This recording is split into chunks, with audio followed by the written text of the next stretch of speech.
Hey guys, welcome to another Lunchtime review. Today I'm going to try one of these great value, fully cooked bacon, egg, and cheese croissants.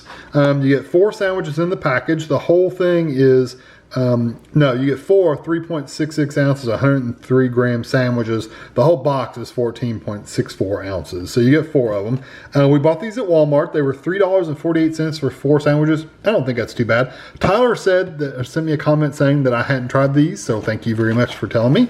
Sometimes they all run together and they start looking the same and I can't keep track of them. So each sandwich is 330 calories, and here's the information for you.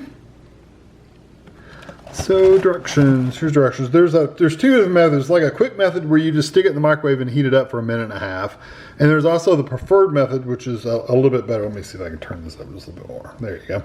So the preferred method is to remove the sandwich from the carton, open one end of the film to vent, place on a microwave safe plate, microwave on defrost 30% power for 1 minute and 30 seconds or until thawed. Then turn the sandwich over and microwave on high for an additional 45 to 50 seconds, then let it sit for 1 minute before you serve. So the quick method literally just have you put it on there, microwave for 1.5 minutes, and let it sit for 30 seconds.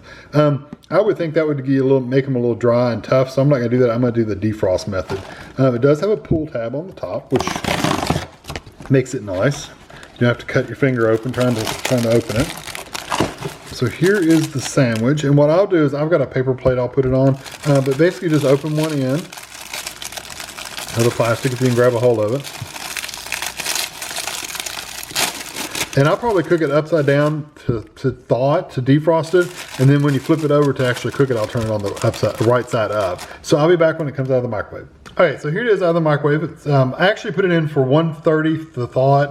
And then it was already kind of hot, so I just did it for 40 seconds once I flipped it over on high power, and it's plenty hot enough. So this is what it looks like. I don't know if I'll be able to flip it over. There's what the egg looks like, and there's what the bacon looks like, and the cheese is kind of in between. So I'm gonna let this cool off. It's really hot. I'm gonna let it cool off for a minute. I'll be back. All right, I gave it just like a minute to cool off, so not a long time. One thing I've noticed about this is the first of all, it gets a little wet on the bottom where you sit the surface, whatever surface it's sitting on. So you take it out and like lay it on to the side or lay it open to let it cool off, but don't let it sit in the wet wrapper because it does get a little wet. Another thing I noticed is the cheese. If you notice, there's actually cheese right there. It didn't run off into a puddle. That's important because there's a lot of these, I've had these sandwiches that when you heated them up, they literally turn into a complete and total yellow liquid and just run off like water and where you can't even find it anymore. And this has actually stayed pretty solid. So I'm quite impressed with that.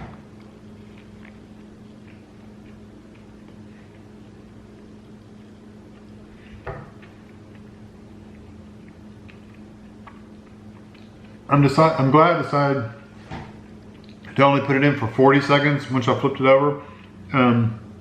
If I'd done it anymore, I think the croissant would have been really, really tough. It has a good chew to it now. It has like this outside layer that has some chewiness to it, and the inside is good and soft and flaky. But I like the texture of it. I like the flavor too.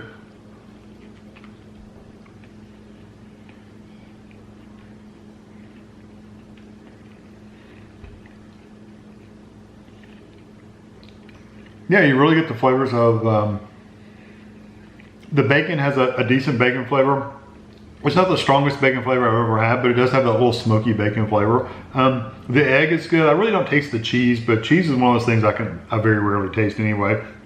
And the croissant itself is good. It's got a good texture to it. Like I said, it's a little tough to chew, but it's not bad. And I think if I had dropped it down to like 35 seconds, it would have been better. I don't think I would recommend doing this on the quick method where you just put it in for 1.5 minutes and go. I think it would get really, really tough and hard, the croissant would. But overall, I think it's a good flavor. It's definitely good quality. And like I said, I'm really impressed with the quality of cheese. It didn't turn into this like wet, watery, cheese flavored stuff. I'm gonna give this one a 4 out of 5. I really do like it quite a bit. There's absolutely nothing wrong with it at all. Worth getting, comparable to the name brand, 100%. So 4 out of 5 is pretty fair. If they stepped it up, maybe did some fancier cheese or maybe some pepper bacon or something a little, spice it up a little bit more with the bacon, that's the only way it could get to a 5, is if they really added something like it. But for a regular sandwich, I think it's really good. So I hope you enjoyed this video. Thanks for watching.